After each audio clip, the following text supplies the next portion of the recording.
नमस्कार, मैं दीपक शर्मा और मेरे YouTube मंच पर आपका स्वागत है। दोस्तों, युद्ध कोई भी हो और युद्ध की वजह कुछ भी हो, लेकिन युद्ध से बड़ा अपराध, जंग से बड़ा जुर्म इस दुनिया में कोई नहीं है। और एक ऐसी ही जंग में अगर हर रोज हर दिन बेगुनाह लोग, मासूम बच्चे, औरतें, बुजुर्ग रोज सैकड़ों की गिनती में मारे जा रहे हो, गोलियों से, बम से, मिसाइल से, तो मुझे लगता है कि ऐसे जुर्म पर, ऐसे अपराध पर बोलना जरूरी हो जाता है।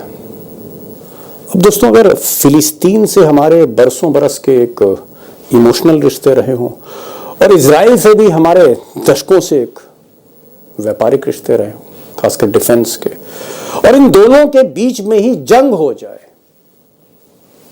तो फिर यह सवाल बेमानी है कि जंग कैसे शुरू हुई थी, किसने शुरू की थी, कौन इसको खत्म करेगा, कौन इसको रोकेगा, कौन सीज फायर करेगा। इस सवाल से कहीं ज्यादा अहम यह बात है कि क्या यह जंग धीरे धीरे और तेज हो रही है, क्या यह घमासान बढ़ता चला जा रहा है और क्या यह रुकने का नाम नहीं ले रहा। क्या कोई एक ऐसी अंधी सुरंग है जिसमें जंग अंदर उतरती चली जा रही है। अगर आप वॉशिंगटन पोस्ट, जी हां, हिंदुस्तान नहीं, इजराइल नहीं, फिलिस्तीन नहीं, अगर आप वॉशिंगटन पोस्ट की एक रिपोर्ट देखेंगे, ग्राउंड जीरो से रिपोर्ट, तो आपको अंदाजा हो जाएगा कि किस तरह मौत की जो गिनती है, बेगुनाह लोगों की मौत की गिनती तेजी से बढ़ती चली जा रही है। अब ये जो आप तस्वीर देख रहे हैं, ये वॉशिंगटन पोस्ट की है, ताजा तस्वीर है, और ये जो सैटेलाइट इमेजेस हैं, ये उस जगह के हैं, गाजा पट्टी के, जहां आबादी का घनत्व, जहां पॉपुलेशन की डेंसिटी सबसे ज्यादा है, जहां लोग सबसे ज्यादा रहते हैं, और यहीं पर हमले हो रहे हैं। और ये जो लाल रंग है, ये लाल रंग दरअसल वो जो ताजे हमले हो रहे हैं, जहां लोग मारे जा रहे हैं, ये लाल रंग उसको जो है कहीं ना कहीं इंडिकेट करता है।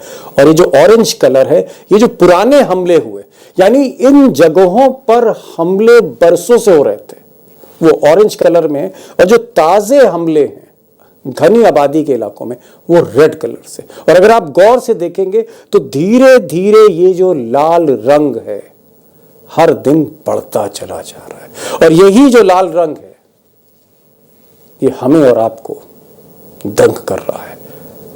सवाल इस बात का है कि दुनिया दंग नहीं हो रही, बाइडेन को असर नहीं है, ब्रिटेन को असर नहीं है, बहुत से ताकतवर हुकूमतों को इसका असर नहीं है, कोई रोकना नहीं चाहता, लाल रंग बढ़ता जा रहा है। अब दोस्तों, तबाही का आपने आज एक्सरे तो देख लिया, और ये ताजा एक्सरे, आज का ही एक्सरे है, जहां पर मौत के लाल रंग के निशान बढ़ते चले जा रहे हैं गाजा पट्टी के नक्शे पर। अब इसके भीतर क्या वजह है, ये जंग किस तरफ जा रही है, क्या कारण है, कौन इसे रोक सकता है, कितना नुकसान है, हिंदुस्तान का कितना नुकसान है, इससे मैं एक एक करके परतें आज हटाने जा रहा हूं। और बहुत से ऐसे सवाल जिनका जवाब देने की आज कोई हिम्मत नहीं कर पा रहा कैमरे पर, वो भी हमारे एक्सपर्ट्स आज आपको देंगे। लेकिन जो बेसिक, जो बुनियादी सवाल है वो ये है कि जो हजारों की तादाद में जो बेगुनाह मारे जा रहे हैं,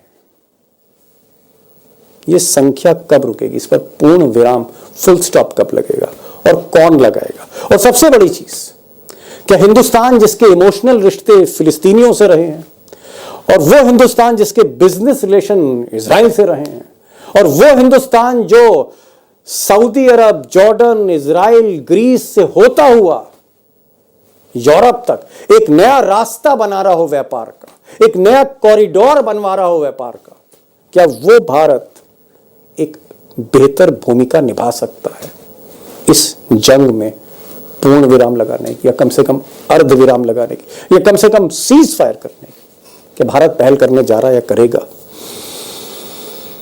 और सबसे बड़ा सवाल कि क्या हम, ये जो जंग है, कई समंदर पार ये जो जंग हो रही है यहूदियों में, मुस्लिम्स में, क्या इस जंग को हम हिंदुस्तान में वोटों की दृष्टि से देख रहे हैं? क्या यहां पर वोटों की राजनीति की जा रही है 2024 के इलेक्शन को लेकर? इसका भी सवाल का जवाब आज आपको मिलेगा, हमारे एक्सपर्ट देंगे। और उससे भी बड़ा सवाल कि हमारी जो मीडिया, और एक खास मीडिया गोदी मीडिया, क्या वो जिम्मेदार तरीके से इस जंग को आप तक पहुंचा रही है? आपके ड्राइंग रूम में, आपकी टीवी स्क्रीन पर, आपके लैपटॉप की स्क्रीन पर, क्या ये जंग सही तरह से रिफ्लेक्ट हो रही है या कुछ और दिखाया जा रहा है टीआरपी के नाम पे? और सबसे बड़ा सवाल, इस पूरे युद्ध का, संघर्ष का हल क्या है? मुझे लगता है आज के जो दो एक्सपर्ट्स हैं, एक को तो आप जानते हैं अशोक वानखेड़े टाइगर, और दूसरे हैं उमाकांत लखेड़ा। फॉरेन अफेयर्स में विदेश मंत्रालय की बरसों बरस रिपोर्टिंग की है, बाल पक गए उनके। और सबसे बड़ी बात मैं आपके सामने इसलिए लाया हूं क्योंकि वो एक बेखौफ और निष्पक्ष आवाज है। उमाकांत लखेड़ा, अशोक वानखेड़े टाइगर इस जंग को उसी तरह समझने की कोशिश करते हैं जैसे शीशा आईना तस्वीर दिखाता है। मैं आज ज्यादा समय नहीं लूंगा, सीधे चलता हूं उमाकांत लखेड़ा और अशोक वानखेड़े साहब के पास। पहला सवाल जो मेरा है वो टाइगर से। टाइगर, ये युद्ध जो हो रहा है, ठीक है, शुरू में हमास ने हमला किया, लेकिन उसके बाद में जिस तरह से इजराइल ने वहां पर हमला किया और तमाम बेगुनाह, हजारों बेगुनाह, छोटे छोटे बच्चे, बुजुर्ग, महिलाएं, अस्पताल में लोग वो मारे गए, युद्ध में मारे गए, और बारूद के ढेर पर जिस तरह से गाजा को खड़ा किया जा रहा है, ये जंग कहां रुकेगी, ये भी एक बड़ा सवाल है। लेकिन उससे बड़ा सवाल ये है कि आपको लगता है कि अल्टीमेटली इजराइल की जिस तरह से कार्रवाई हो रही है, दुनिया इस जंग को रोक नहीं पा रही, कोई सीज फायर नहीं कर पा रहा है, और गांधी का देश जो हमेशा से शांति के लिए जाना गया, वो भी इंटरफियर नहीं कर पा रहा। दीपक भाई, बहुत पेचीदा मामला है। हमास ने जो किया उसकी निंदा करनी चाहिए, और हमास उसके बाद गाजा पट्टी पे जो हो रहा है उसकी भी निंदा करनी चाहिए। सवाल है कि इजराइल ने युद्ध के तमाम जो एक परंपरागत नियम होते हैं उसको तोड़ते हुए जवाबी हमला किया। यदि आप इजराइल के अखबार पढ़े, संपादकीय पढ़े उनके अखबारों के, तो वो कुल मिला के अपने ही नेतृत्व को घेर रहे हैं। सबसे बड़े अखबार ने यह तक लिख दिया कि हमास को हमले के लिए पुश किसने किया। क्या आप एक नस्लवादी वहां पे एजेंडा चला रहे थे? लेकिन ये इजराइल की अंदरूनी राजनीति है, मुझे उसमें कुछ लेना। लेकिन भारत के पॉइंट ऑफ व्यू से मैं जो इधर में देखूं तो हमारा पारंपरिक समर्थन हमेशा फिलिस्तीनियों को रहा है, और ये लंबे अरसे तक रहा है। यहां तक कि जब फॉरेन मिनिस्टर थे अटल जी का भाषण भी वही इंडिकेट करता है। किसी भी देश की विदेश नीति इतनी जल्दी बदलती नहीं। विदेश नीति, वित्तीय नीतियां ये लंबे समय के लिए होती है। सरकारें आती है, सरकारें जाती है। लेकिन 2014 के बाद जो हमारे यहाँ विदेशी चीजों को भी देश में कैश करने का जो प्रयास होता है वो इतना दुखदाई है, क्योंकि हमारे यहाँ बस 24/7 हमारी सरकारें सिवाय चुनाव के लिए काम करती है, ऐसा मुझे लगता है। इजराइल पे हमला होने के तुरंत बाद जिस हिसाब से ट्वीट गया प्रधानमंत्री जी का, उसको पीएमओ ने भी रीट्वीट नहीं किया। एक्सटर्नल अफेयर मिनिस्ट्री में भी हंगामा मच गया कि हमें थोड़ा सा इंतजार करना चाहिए, इतने जल्दी रिएक्ट नहीं करना चाहिए, क्योंकि ये सवाल इजराइल हमास का नहीं है। यदि भारत का इंटरेस्ट देखा जाए तो ये जो प्रधानमंत्री का ड्रीम प्रोजेक्ट आपने बताया, भारत को मिडिल ईस्ट होते हुए यूरोप का इकोनॉमिक कॉरिडोर है, यदि ये लार्जर इंटरेस्ट के लिए हमें मिडिल ईस्ट के देशों को भी दोस्त मानना होगा, हमें इजराइल से भी जाना होगा, हमें जॉर्डन से भी जाना होगा, तो हमें इतने जल्द रिएक्ट नहीं कर लेना चाहिए था। आज भी एक्सटर्नल अफेयर मिनिस्ट्री नरुआ कुंजरुआ के मोड में है। आज भी हम, चलो प्रधानमंत्री जी ने कहा कि हमास के ऊपर जो मतलब जो गाजा पट्टी में हमला हुआ वो बहुत दुर्भाग्यपूर्ण है और जिन जो दोषी है उनको सजा देनी चाहिए, लेकिन जिस तत्परता से इजराइल पे हमला होने के बाद तुरंत कुछ मिनटों में ट्वीट आया, आपको हमास के मतलब गाजा पट्टी पे हमले पे ट्वीट करने में इतनी देरी लगी।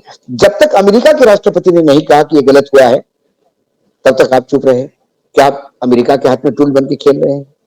जी जी जी, मैं आ रहा हूं लखेड़ा साहब पर। लखेड़ा साहब, बहुत बारीकी से आप दुनिया की राजनीति भी समझते हैं, कूटनीति भी समझते हैं, और देश की तो समझ ही रहे हैं आप।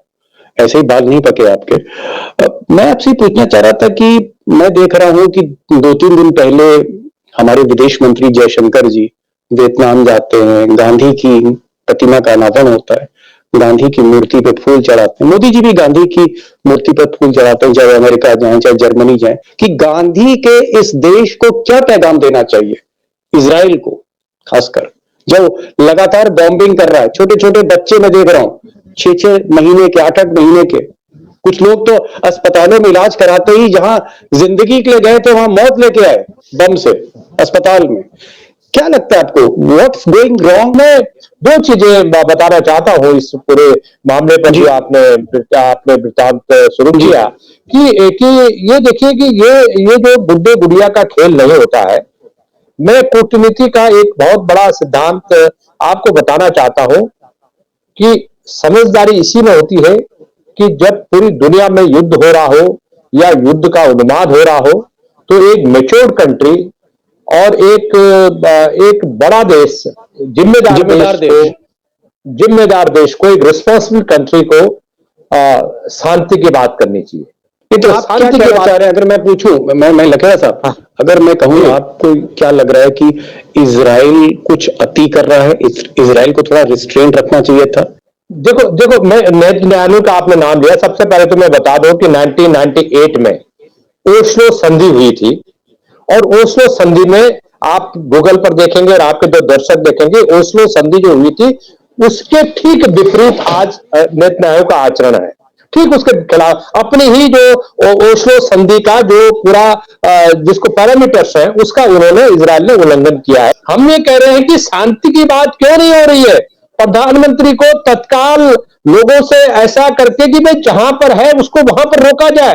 क्यों नहीं रोक रहे आप? लोगों को, बेकसूर लोगों का कत्लेआम क्यों हो रहा है?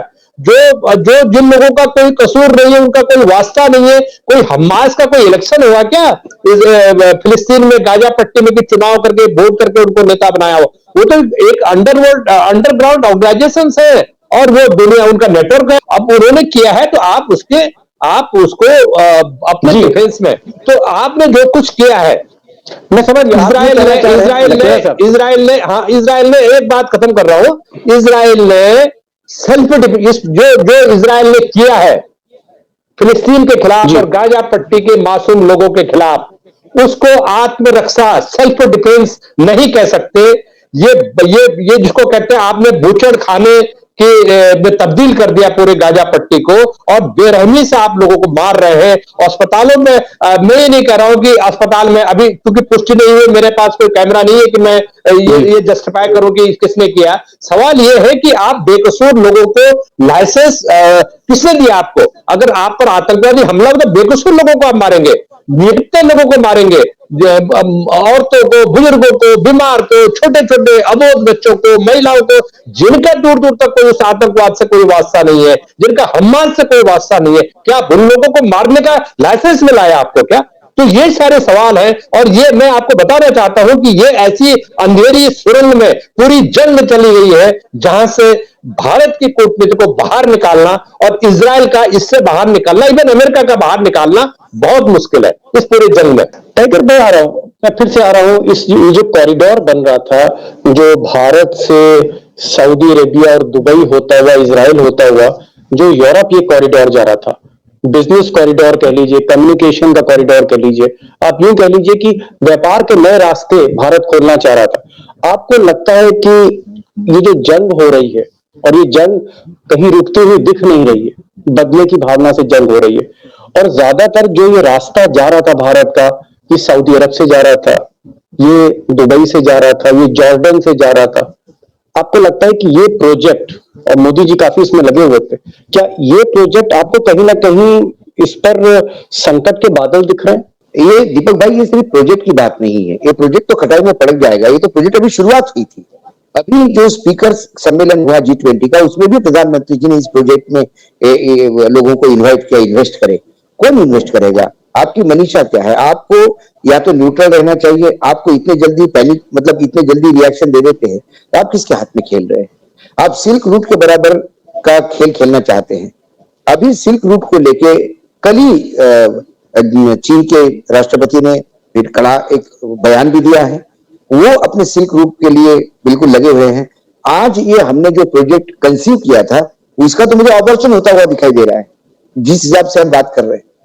दूसरी बात, 65% जो हमारी एनआरआईज है आज वो एक्सपोज टू डेंजर है।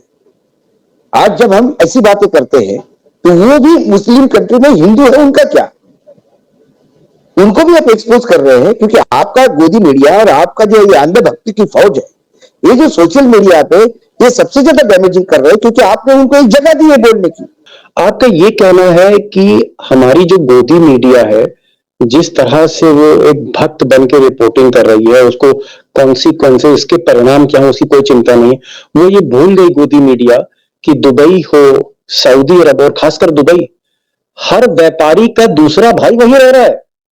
हर परिवार, जो भी बिजनेस फैमिलीज है हिंदुस्तान की, सब वहां जाके टैक्स बचा रहे हैं।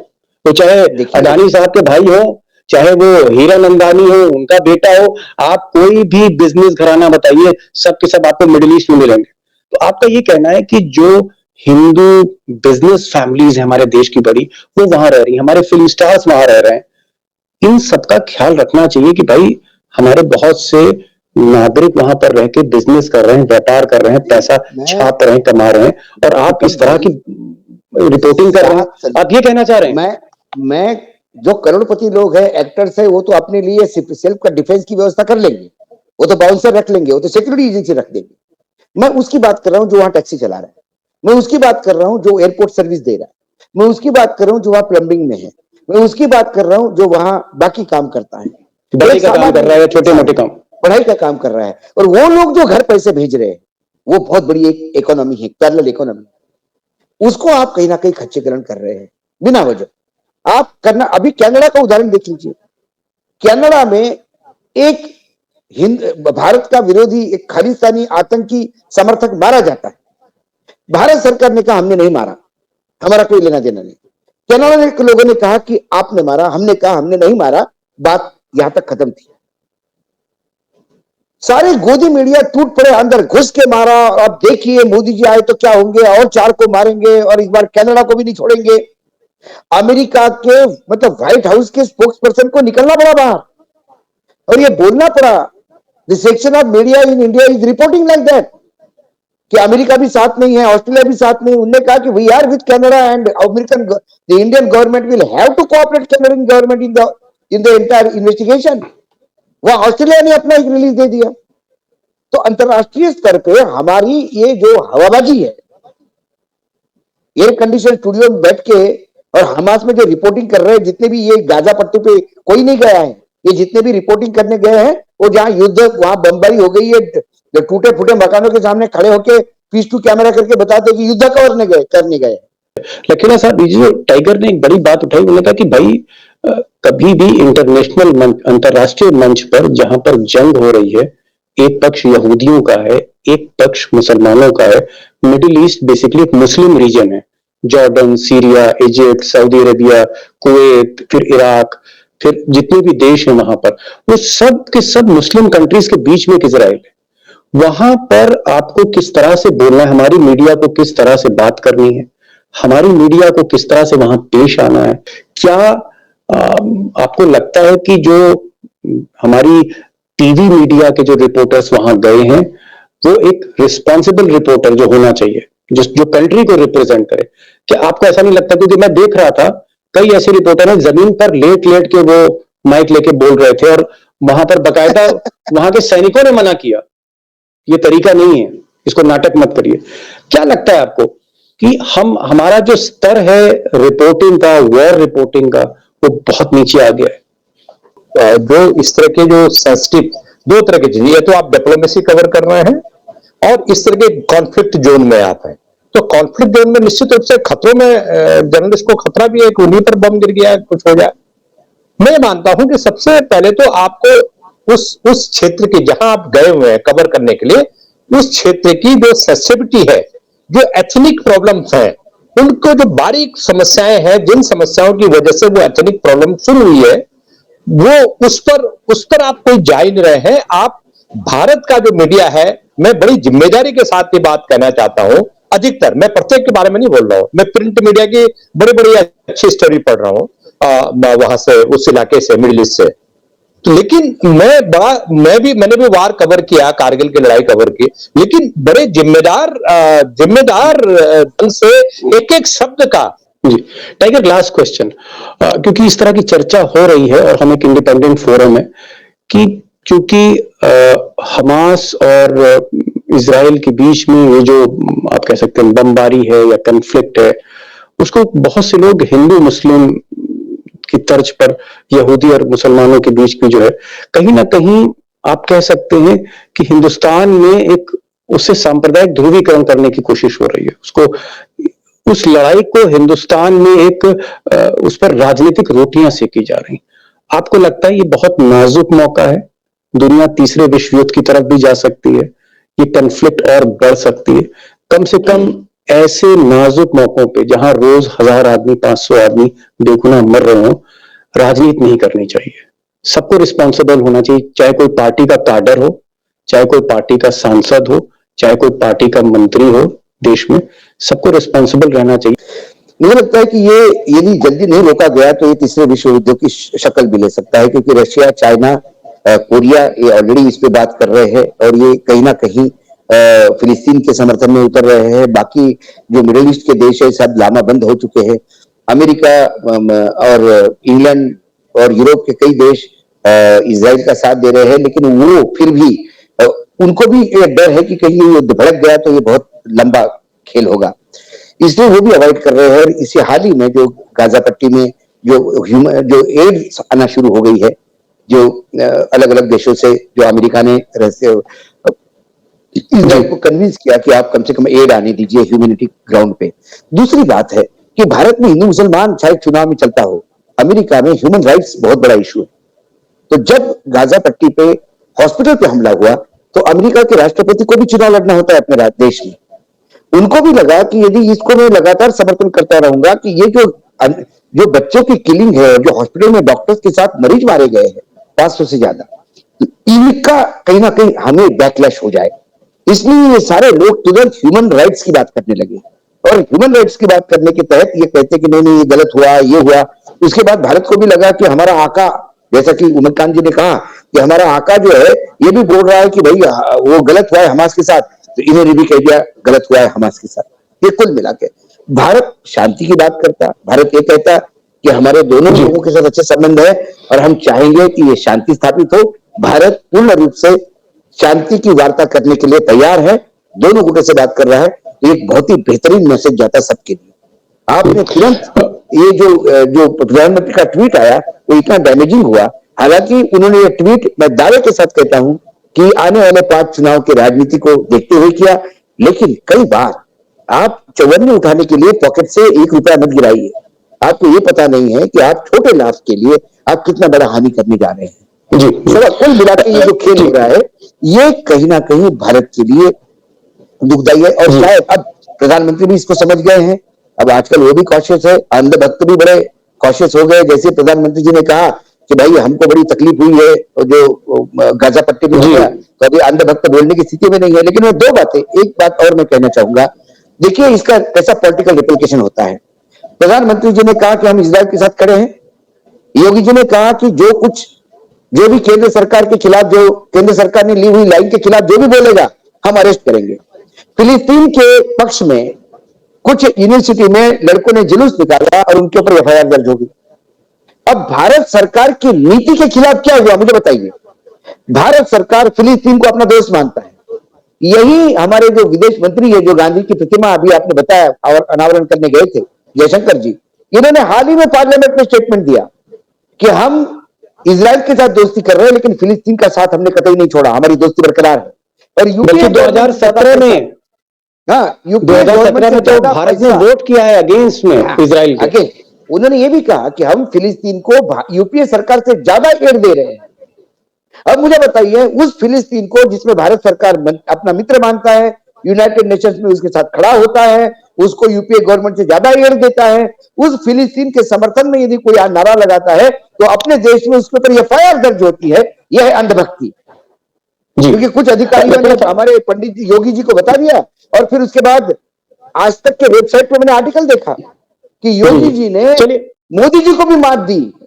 लखीरा साहब, आखिरी सवाल कर रहा हूं और एक पॉजिटिव नोट पे हमें खत्म करना चाहिए। आपको लगता है कि भारत, क्योंकि फिलिस्तीन के साथ बहुत अच्छे संबंध रहे, हम लोग जब बड़े हो रहे थे, कॉलेज में जा रहे थे, तो यासीर अराफात पे बकायदा उसको हम पढ़ते थे, कहीं सवाल ना पूछ लिया जाए, और अक्सर अखबारों में तस्वीर छपती थी यासीर अराफात इंदिरा गांधी के साथ हाथ मिला रहे हैं। तो हम लोग वो तस्वीरें देखते हुए बड़े हुए हैं। तो देश का जो फिलिस्तीन के प्रति हमारे देश का जो नजरिया है, और फिर इजराइल के प्रति, इजराइल से हम टेक्नोलॉजी ले रहे हैं, डिफेंस की टेक्नोलॉजी ले रहे हैं, इजराइल के हम एक बहुत बड़े, आप कह सकते हैं, क्लाइंट हैं, कस्टमर हैं, हम काफी उनसे रक्षा के बहुत से उपकरण खरीद रहे हैं। तो एक बिजनेस रिलेशन है स्ट्रांग, और फिलिस्तीन से इमोशनल रिलेशन है। आपको लगता है कि भारत एक ऐसी स्थिति में है कि ईमानदारी से आगे बढ़े और इस जंग को रोके? क्या ऐसी भूमिका निभानी चाहिए? क्योंकि हम एक ऐसी स्थिति में, हम एक न्यूट्रल हो सकते हैं, न्यूट्रल रहे हैं। आपने बोला कि भारत के फिलिस्तीनी के साथ अच्छे संबंध रहे, मैं ये थोड़ा सा अमेंड करूंगा, अच्छे संबंध रहे। फिलिस्तीन की आजादी के लिए भारत ने आवाज उठाई, एक तो संबंध होता है, और उसकी जो कौज है, फिलिस्तीनी जनता का जो कौज है, उनकी जो आजादी की जरूरत है। आप ये बताइए कि उनको जब इजराइल का आज से 70 साल पहले पैदा हुआ इजराइल, तो उनका वजूद नहीं था दुनिया में। उससे पहले तो पाकिस्तान का वजूद था, इजराइल का कोई वजूद नहीं था। इजराइल को अमेरिका, जो ब्रिटिश ने उसी मानसिकता से बसाया, जिस मानसिकता से उन्होंने हिंदुस्तान पाकिस्तान के टुकड़े किए, उसी मानसिकता ने उन्होंने इजराइल में एक फंदा फंसा दिया कि मिडिल ईस्ट में अपना एक लेटर बॉक्स होना चाहिए। तो उन्होंने इजराइल को एक लेटर बॉक्स बना दिया मिडिल ईस्ट का। और अब क्या कर रहे हैं, उसको वो धीरे धीरे करके, अब आपने क्या किया, धीरे धीरे करके जमीन कब्जा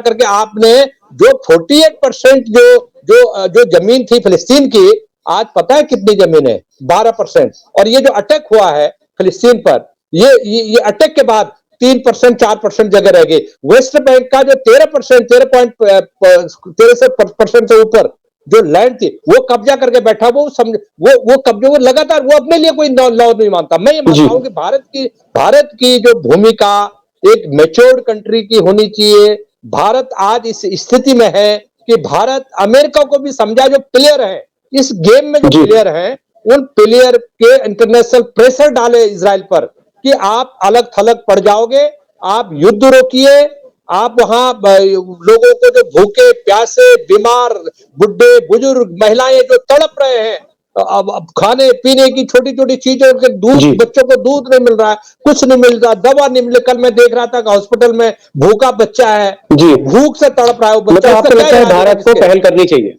ये युद्ध को तत्काल खत्म करने के लिए जो कुछ हो सकता है नेक्स्ट 48 आवर 72 आवर। जी लखीरा साहब आप आए और वेंकटेश साहब आप आए, बहुत खुलकर बातचीत हुई, और मुझे लगता है दोस्तों के आगे हमने एक पर्सपेक्टिव रखा है कि देश के लिए क्या इसमें सबसे फायदेमंद चीज हो सकती है। फायदेमंद चीज ये हो सकती है कि जो हमारी पुरानी लाइन है, भारत की जो पुरानी लाइन है, फिलिस्तीन के साथ इमोशनल रिलेशन है, इजराइल के साथ बिजनेस रिलेशन है, इन दोनों को करीब लाने की कोशिश हो, इन दोनों में मीडिएट करने की कोशिश हो।